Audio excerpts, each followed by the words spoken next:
lecture on electrochemistry. Now here we will discuss about fuel cell and EMF series. The galvanic cells in which the energy of combustion of fuel is directly converted into electrical energy are called fuel cells. In these cells, one of the reactants is a fuel such as hydrogen gas or methanol, and the other reactant such as oxygen, and it is oxidant or it is an oxidizing agent. The simplest form of fuel cell is hydrogen oxygen fuel cell. इसमें भी 1, 2 और 3 mark का question बनता है. Hydrogen oxygen fuel cell. In this cell, the fuel is hydrogen gas and oxygen gas is an oxidizing agent. Question ऐसा बनेगा जिसका answer रहेगा फ्यूल. क्वेश्चन ऐसा बनेगा जिसका आंसर रहेगा ऑक्सीडाइजिंग एजेंट. एक एक मार्क के क्वेश्चंस बनते हैं. और डेफिनेशन फ्यूल सेल्स की. The galvanic cells in which energy of combustion of fuel is directly converted into electrical energy. Now its construction. अब यहाँ पे जो कंस्ट्रक्शन है इसका फ्यूल सेल का, इट इज़ लाइक दिस. ये अभी आपकी बुक में ये फिगर दी है, ये भी फिगर है. दोनों हाइड्रोजन ऑक्सीजन फ्यूल सेल का ये फिगर है. Now anode and cathode are porous carbon rods. Anode, it is anode and it is cathode. These are porous carbon rods and consist of small amount of finely divided platinum metal that acts as a catalyst. इनके साथ platinum को mix करके यहाँ पे इन rods को fix कर दिया जाएगा. One acts as an anode and other acts as a cathode. And the electrolyte is hot and concentrated KOH solution. जो मीडियम रहेगा यहाँ पे, that medium is basic medium. The carbon rods are immersed in the electrolyte. जो carbon rods हैं, these are immersed in the electrolytes. Hydrogen gas is continuously bubbled through the anode and oxygen gas is bubbled through the cathode. The figure, ये भी figure ये आप देख सकते हैं. And it is the outlet, it is for water vapors. जो product रहेगा यहाँ पे, it is the outlet for H2O vapors. Now the cell reactions are oxidation at anode. 2H2 plus 4OH minus gives 4H2O plus 4 electrons. Reduction at cathode. O2 gas plus 2H2O plus 4 electron gives 4H2O.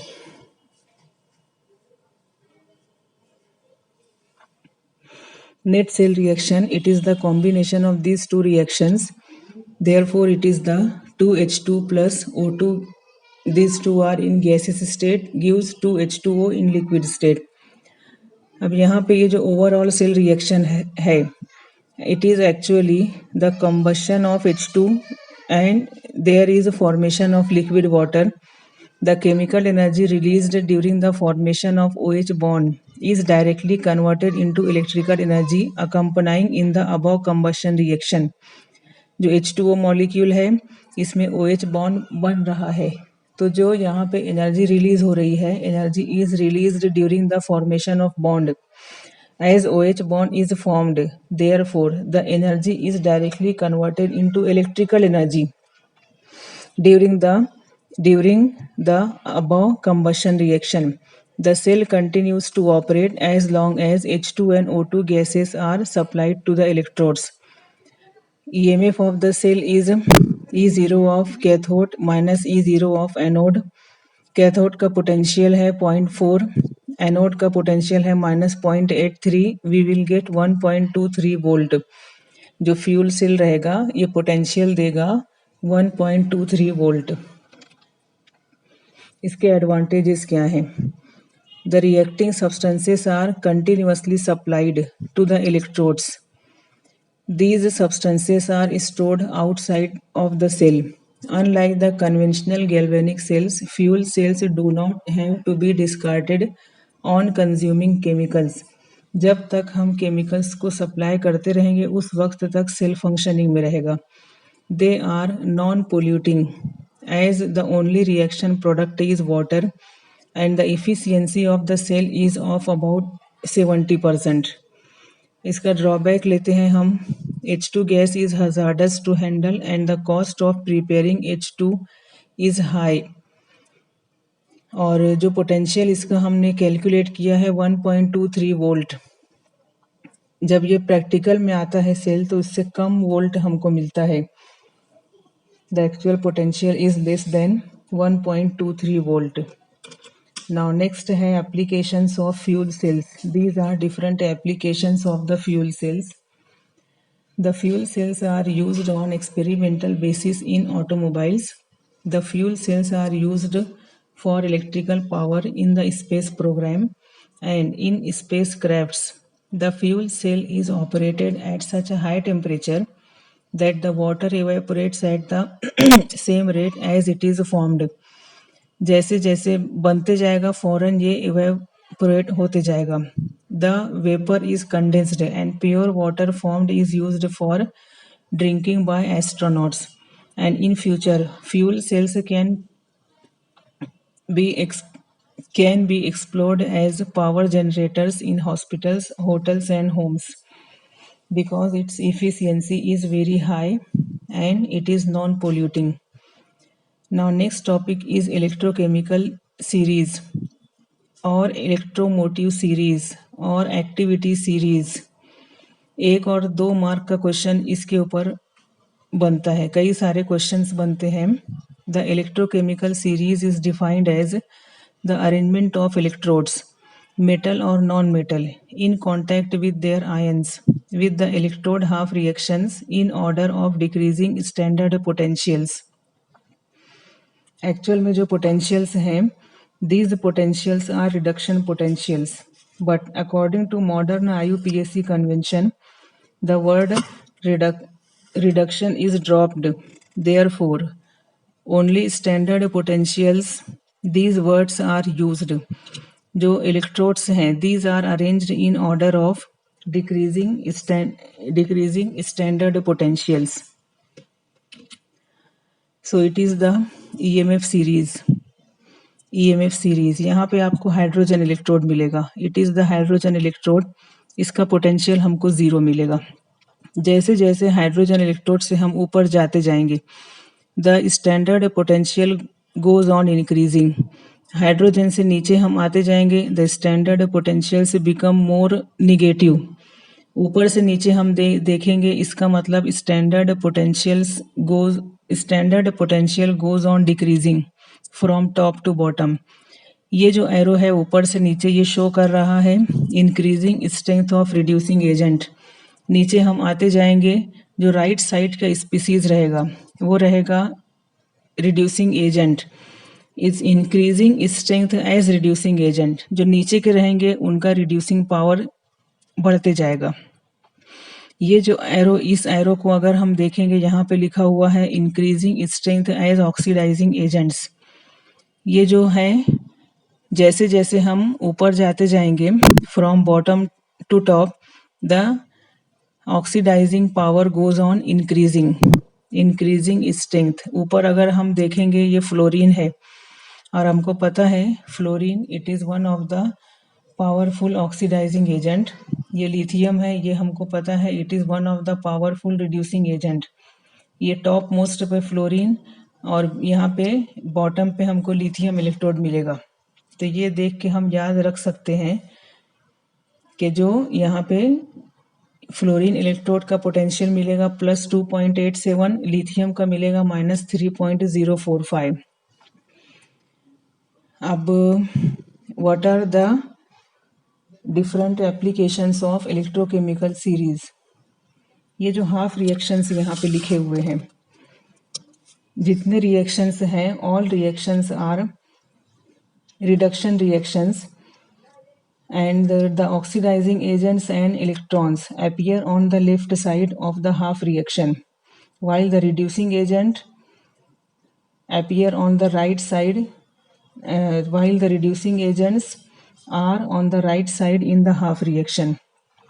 जो oxidising agents रहेंगे वो reaction के left side पर हैं और जो reducing agents हैं वो इस रिएक्शन के इस हाफ रिएक्शन के राइट साइड पर हैं. सो ये जो राइट साइड के जो एलिमेंट्स हैं बॉटम पोजीशन पर they are powerful reducing agents और जो ऊपर यहाँ पे लेफ्ट साइड के स्पीसीज हैं they are good oxidising agents. ठीक है.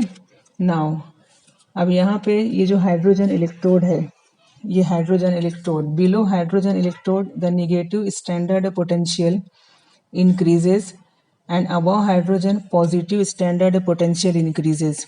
These value becomes more negative and these value becomes more positive.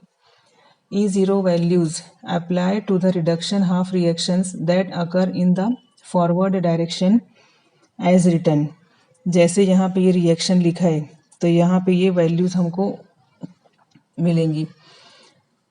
Higher E0 value for a half reaction indicates its greater tendency to occur in the forward direction and in turn greater tendency for the substance to reduce, and the lower E0 values of the half reaction corresponds to its greater tendency to occur in the reverse direction or for the substance to oxidize, and the half reactions are listed in order of their decreasing tendency in the forward direction.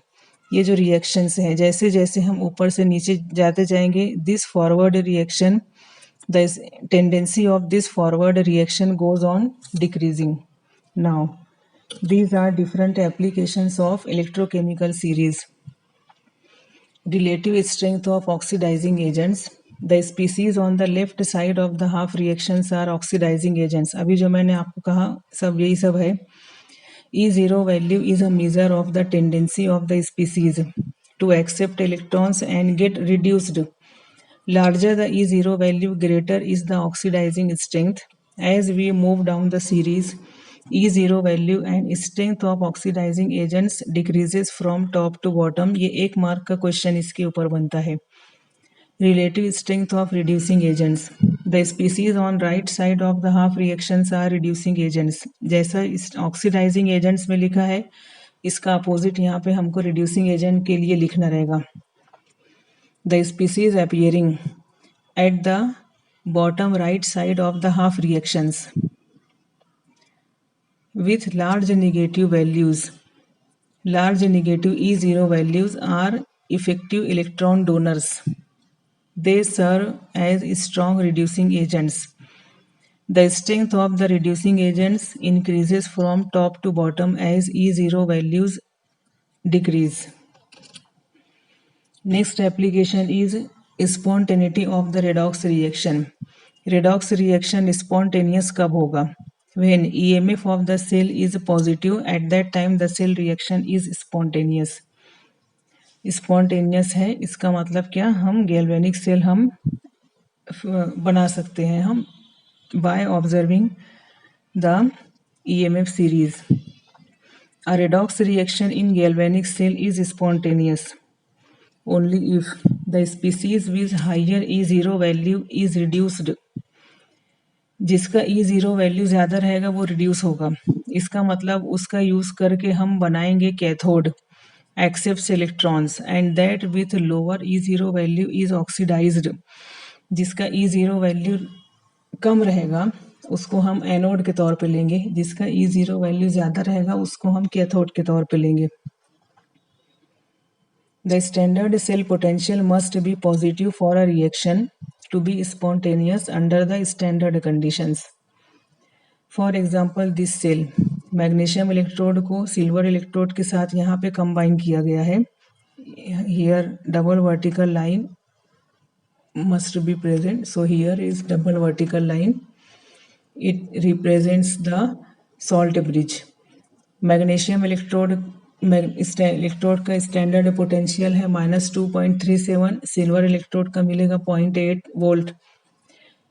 E0 of cell will become 3.17 as it is positive it means that the cell reaction is spontaneous. अब यहाँ पे magnesium को हम anode के तौर पे और silver को कैथोड के तौर पे लेके हम एक सेल बना सकते हैं।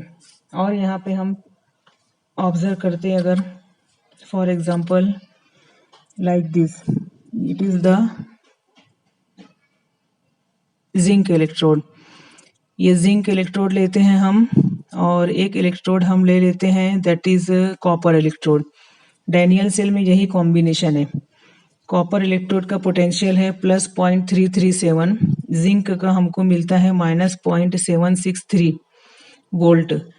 जिंक इलेक्ट्रोड का पोटेंशियल कम, इसलिए हम इसको एनोड के तौर पे लेंगे। कॉपर इलेक्ट्रोड का पोटेंशियल ज़्यादा, इसको हम कैथोड के तौर पे ले लेंगे। तो यहाँ पे जो सेल इसका पोटेंशियल आएगा, पॉजिटिव वैल्यू आएगी। इसका मतलब है the cell reactions are spontaneous reactions. और भी यहाँ पे कॉम्बिनेशन ले सकते हैं हम। निकेल है यहाँ पे, ये निकेल को हम ये कॉपर इलेक्ट्रोड के साथ कंबाइन कर सकते हैं। ठीक है, तो यहाँ पे ये जो निकेल इलेक्ट्रोड रहेगा, it serves as anode and copper electrode serves as a cathode. Now, these are different general rules. An oxidizing agent can oxidize any reducing agent that appears below it. जो oxidising agent रहेगा वो oxidise करेगा किसी भी reducing agent को जो इसके नीचे रहेगा। ऑक्सीडाइजिंग एजेंट और रिड्यूसिंग एजेंट दो एक के नीचे एक है, तो जो ऊपर वाला रहेगा वो नीचे वाले को ऑक्सीडाइज करेगा।